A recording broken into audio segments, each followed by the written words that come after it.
जब समाज के नियम इंसान की गरिमा को तोड़ेंगे तब एक आवाज जन्म लेती है, पेरियार, जो कहता है आत्मसम्मान पहले, सब बाद में। ये आवाज न सिर्फ एक व्यक्ति की थी बल्कि सदियों की दबी हुई असमानताओं के खिलाफ एक क्रांति की थी। आज हम उस शख्सियत की कहानी सुनाते हैं जिसने तर्क की तलवार से जाति, धर्म और अंधविश्वास की जड़ें काटी। ईवी रामासामी, जिन्हें दुनिया पेरियार कहती है, एक ऐसे योद्धा थे जिनकी लड़ाई आज भी जारी है। ईरोड वेंकटप्पा रामासामी, जिसे दुनिया पेरियार के नाम से जानती है, भारत के प्रमुख समाज सुधारकों और द्रविड़ियन राजनीति के मूल प्रवर्तकों में से एक थे। 17 सितंबर 1879 को मद्रास प्रेसिडेंसी के ईरोड में जन्मे पेरियार ने अपनी जिंदगी सामाजिक न्याय, तर्कवाद और समानता के लिए समर्पित कर दी। उन्होंने सेल्फ रिस्पेक्ट मूवमेंट और द्रविड़र कजघम को संगठित किया और वर्ण व्यवस्था, ब्राह्मणवाद और अंधविश्वास के विरुद्ध तर्क, स्वाभिमान और समानता का झंडा बुलंद किया। पेरियार का जन्म एक धनी बलिजा नायडू परिवार में हुआ था, जहां उनके पिता वेंकटप्पा एक सफल व्यापारी थे, लेकिन बचपन से ही उन्होंने समाज की असमानताओं को महसूस किया। वे कहते थे कि हम सब बराबर जन्मे हैं, समाज ही असमानताएं पैदा करता है जाति और धर्म के जरिए। उनकी सोच ने तमिलनाडु की राजनीति और समाज को हमेशा के लिए बदल दिया और आज तमिलनाडु सरकार उनके जन्मदिन को सोशल जस्टिस डे के रूप में मनाती है। 17 सितंबर 1879 को ईरोड, मद्रास प्रेसिडेंसी, आज का तमिलनाडु में जन्मे रामासामी ने अपनी पहचान पेरियार यानी आदरणीय या वृद्ध के रूप में बनाई। उनका परिवार कन्नड़ भाषी बलिजा व्यापारी समुदाय से था, जहां व्यापार और परंपराएं जीवन का हिस्सा थीं। पेरियार के पिता वेंकटप्पा एक कट्टर धार्मिक व्यक्ति थे, लेकिन पेरियार ने बचपन से ही हिंदू पौराणिक कथाओं पर सवाल उठाने शुरू कर दिए थे। वे कहते थे कि धर्म लोगों को धोखा देने का माध्यम है। मात्र 12 वर्ष की उम्र में स्कूल छोड़कर उन्होंने पिता के व्यापार में हाथ बटाना शुरू कर दिया, लेकिन उनका मन समाज की कुरीतियों पर अटक गया। एक महत्वपूर्ण घटना 1904 में घटी, जब पेरियार काशी की तीर्थ यात्रा पर गए। वहां ब्राह्मणों के लिए बने चौल्ट्री में उन्हें भोजन नहीं मिला क्योंकि वे गैर ब्राह्मण थे। एक बार तो उन्हें मूंछों के कारण पहचान लिया गया और बाहर धकेल दिया गया, जहां उन्हें बचे खुचे भोजन के टुकड़े खाने पड़े। इस अनुभव ने उन्हें गहराई से प्रभावित किया और वे ईश्वरवादी से नास्तिक बन गए। उन्होंने कहा कि धर्म डर से जन्मी बीमारी है। सामाजिक असामान्यों को देखते हुए उनका रुझान शुरू से ही असमानताओं के विरुद्ध एक आंदोलनकारी दृष्टिकोण की तरफ हुआ। 19 वर्ष की उम्र में उनकी शादी नागमई से हुई, जो बाद में उनके आंदोलनों की साथी बनी। उनकी एक बेटी थी जो मात्र 5 महीने जी सकी। कांग्रेस से अलग राह। 1919 में पेरियार ने इंडियन नेशनल कांग्रेस ज्वाइन किया, जहां उन्होंने खादी को बढ़ावा दिया, विदेशी कपड़ों का बहिष्कार किया और अस्पृश्यता को खत्म करने के लिए काम किया। ईरोड नगरपालिका चेयरमैन के रूप में उन्होंने रचनात्मक कार्यक्रम चलाए, जैसे टॉडी दुकानों पर पिकेटिंग। 1921 में ईरोड में टॉडी दुकानों के खिलाफ आंदोलन में वे गिरफ्तार हुए और उनकी पत्नी और बहन भी शामिल हुई।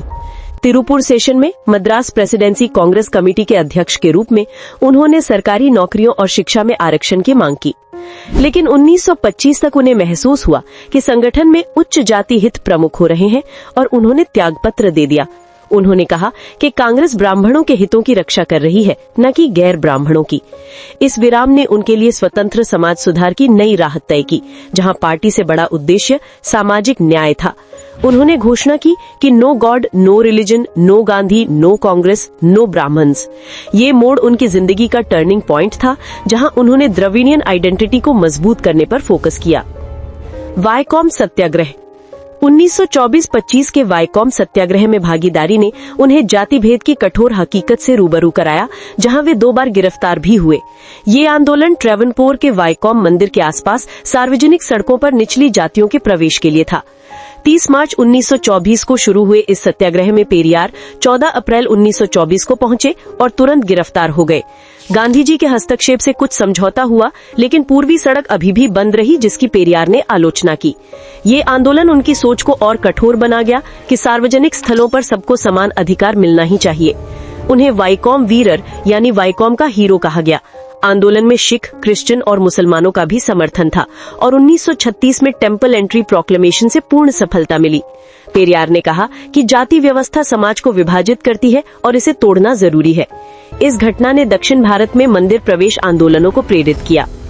विदेश यात्रा और दृष्टिकोण। 1929 से 1932 के बीच पेरियार ने ब्रिटिश मलाया, यूरोप और सोवियत यूनियन का दौरा किया, जिससे उनके तर्कवाद, समाजवाद और समानता के विचारों को मजबूती मिली। सोवियत यूनियन में उन्होंने साम्यवाद देखा, यूरोप में रैशनलिज्म और जापान में औद्योगिक विकास। इन अनुभवों ने वापस आकर सेल्फ रिस्पेक्ट मूवमेंट को और अधिक संगठित और प्रवाहशील बनाया। उन्होंने कहा कि दुनिया की यात्रा ने मुझे सिखाया कि तर्क और विज्ञान ही प्रगति का रास्ता है। इन यात्राओं से प्रभावित होकर उन्होंने द्रविड़ियन संस्कृति को आर्यन प्रभाव से मुक्त करने पर जोर दिया। सेल्फ रिस्पेक्ट मूवमेंट 1925 से प्रारंभ हुआ सेल्फ रिस्पेक्ट मूवमेंट, जिसका केंद्र बिंदु था जाति आधारित असमानताओं को तोड़ना, व्यक्ति को गरिमा और तर्क से जीने का अधिकार देना। 1952 में इसे संस्थागत रूप दिया गया, जिसमें राजनीतिक शिक्षा, गुलामी से मुक्ति, अनावश्यक रीति रिवाजों का अंत और महिलाओं को समान अधिकार शामिल थे। इस आंदोलन ने विवाह, धर्माचार और सामाजिक रीति रिवाजों में सरलीकरण, समानता और अंधविश्वास के विरुद्ध प्रतिकार को बढ़ावा दिया। पेरियार ने सम्मेलन आयोजित किए, जहां इंटरकास्ट मैरिज को प्रोत्साहित किया गया। उन्होंने कहा कि सेल्फ रिस्पेक्ट का मतलब है खुद को सम्मानित मानना और ब्राह्मणों के एकाधिकार को चुनौती देना। आंदोलन ने ग्रामीण उत्थान पर भी फोकस किया, जहां उन्होंने गांव की सामाजिक और आर्थिक असमानताओं को दूर करने की बात की। ये एक सामाजिक क्रांति थी जो द्रविड़ियन गौरव को पुनर्स्थापित करती थी। कुडी अरसू और विचार विमर्श। पेरियार ने कुडी अरसू नाम से एक पत्रिका शुरू की, जहां वे कांग्रेस और गांधी से अपनी तीक्ष्ण असहमतियों को तर्क के साथ रखते थे। 1925 में शुरू हुई ये तमिल साप्ताहिक और 1928 में रिवोल्ट नाम की इंग्लिश जर्नल उनके तर्कवादी एंटी कास्ट मैसेजेस का मुख्य माध्यम बनी, जो अवाम तक सीधी भाषा में पहुंचती थी। उन्होंने गांधी जी की आलोचना करते हुए कहा कि गांधी के तरीके स्वतंत्रता नहीं लाएंगे, क्योंकि वे जाति को अनदेखा करते हैं। पत्रिका में उन्होंने ब्राह्मणवाद पर हमला किया और तर्कवाद को बढ़ावा दिया। ये प्लेटफॉर्म उनके विचारों को लाखों तक पहुंचाने का साधन बना। जस्टिस पार्टी से द्रविड़र कजघम। 1939 में पेरियार जस्टिस पार्टी के प्रमुख बने और 1944 में इसे द्रविड़र कजघम एक सामाजिक संगठन में परिवर्तित कर दिया। जस्टिस पार्टी 1916 में ब्राह्मण प्रभुत्व के खिलाफ बनी थी। 1939 के टूट के बाद सीएन अन्नादुराई के नेतृत्व में एक धारा डीएमके बनी, जबकि पेरियार ने समाज सुधार के एजेंडे पर केंद्रित रहना जारी रखा। डीके ने द्रविड़ियन आइडेंटिटी को मजबूत किया और हिंदी थोपने के खिलाफ 1937 में विरोध किया। पेरियार ने कहा कि हिंदी द्रविड़ संस्कृति के लिए खतरा है। ये संगठन आज भी उनके विचारों को जिंदा रखता है। द्रविड़ नाडु की मांग। पेरियार ने दक्षिण भारतीय द्रविड़ जनजातियों के लिए एक स्वतंत्र द्रविड़ नाडु की मांग उठाई, जिससे उनके हिसाब से सांस्कृतिक राजनीतिक स्वाभिमान को संरक्षण मिलता। ये मांग मुख्यतः सांस्कृतिक पहचान, प्रशासनिक न्याय और हिंदुस्तानी राजनीति में दक्षिणी आवाजों की स्वतंत्रता के संदर्भ में समझी गई। उन्होंने ब्रिटिश समर्थन में पाकिस्तान की मांग का भी साथ दिया, लेकिन मुख्य फोकस द्रविड़ियन स्वतंत्रता पर था। पेरियार का मानना था कि आर्यन प्रभाव से मुक्त द्रविड़ नाडु ही न्याय सुनिश्चित कर सकता है। स्त्री अधिकार, विवाह संस्कार और तर्कवाद। पेरियार ने स्त्रियों के अधिकार, पितृवंश के दबाव से मुक्ति और विवाह के सरलीकरण को जोर शोर से आगे बढ़ाया। उन्होंने सेल्फ रिस्पेक्ट मैरिज जैसे प्रतीकात्मक प्रयोगों से जाति धर्म के ठेकेदारों को चुनौती दी, जहां विवाह बिना ब्राह्मणिकल रीति रिवाजों के किया जाता था। 1948 में उन्होंने मणियम्मई से शादी की, जो उनके आंदोलनों की उत्तराधिकारी बनी। उन्होंने दहेज प्रथा, बाल विवाह का विरोध किया और महिलाओं को शिक्षा, संपत्ति और तलाक के अधिकार दिए जाने की मांग की। पेरियार ने कहा कि धर्म और जाति के नाम पर महिलाओं का शोषण बंद होना चाहिए। उनका तर्कवाद सोक्रेट से प्रेरित था, जहां वे डायलॉग और लॉजिकल थिंकिंग पर जोर देते थे। धर्म और ब्राह्मणवाद पर आलोचना। पेरियार ने ब्राह्मणवाद और धर्म के नाम पर होने वाले शोषण की निरंतर आलोचना की और कहा कि समाज को तर्क और मानवाधिकार पर खड़ा होना चाहिए। उन्होंने रामायण जैसी किताबों को जलाया, क्योंकि वे जाति व्यवस्था को बढ़ावा देती हैं। उनका केंद्रीय संदेश था कि जाति व्यवस्था को तोड़कर ही सही अर्थ में लोकतांत्रिक और समता युक्त समाज संभव है। वे कहते थे कि ईश्वर और धर्म के नाम पर हम मानवता भूल गए हैं। उनकी आलोचना में नाजी स्टाइल प्रोपेगेंडा का आरोप लगा, लेकिन वे स्पष्ट करते थे कि ये ब्राह्मणिकल हेगेमोनी के खिलाफ था, न कि व्यक्तियों के। राजनीतिक प्रभाव और विरासत। पेरियार की सोच ने तमिलनाडु की द्रविड़ियन राजनीति की धुरिया को परिभाषित किया, जिसका प्रभाव आज भी नीति, भाषा और सामाजिक न्याय के मुद्दों पर देखा जा सकता है। डीएमके और एआईडीएमके जैसी पार्टियां उनकी विरासत से निकली हैं। तमिलनाडु सरकार 2021 से उनके जन्मदिन को सोशल जस्टिस डे के रूप में मनाती है, जो उनके आंदोलन की आज की प्रासंगिकता का प्रतीक है।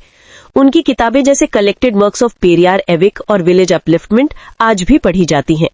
पेरियार की विरासत में रैशनलिज्म, महिलाओं का उत्थान और तमिल संस्कृति का संरक्षण शामिल है। अंतिम दिन और स्मृति। 24 दिसंबर 1973 को पेरियार का निधन हो गया, पर उनका छोड़ा हुआ विचार संपदा आज भी अंधविश्वास और असमानता के विरुद्ध लड़ने वालों को प्रेरणा देती है। उन्हें अक्सर फादर ऑफ मॉडर्न तमिलनाडु के रूप में याद किया जाता है, क्योंकि उन्होंने सामाजिक सांस्कृतिक परिवेश को मूल से बदलने की पहल की। उनकी मृत्यु के बाद मणियम्मई ने काम संभाला और आज पेरियार विजन OTT ऐप जैसे प्लेटफॉर्म उनके विचारों को फैला रहे हैं। ये कहानी सिर्फ एक व्यक्ति की नहीं, बल्कि उस आवाज की है जो कहती है, सवाल पूछो, स्वाभिमान से जियो और समानता के लिए खड़े रहो। अगर ऐसी हिस्टोरिकल आवाजों की कहानियां महत्वपूर्ण लगती हैं, तो इस कहानी को आगे बढ़ाओ और अपनी सोच में एक छोटा सा प्रश्न जरूर जोड़ो। क्या ये न्याय है? पेरियार की लड़ाई आज भी जारी है। आइए हम सब उसमें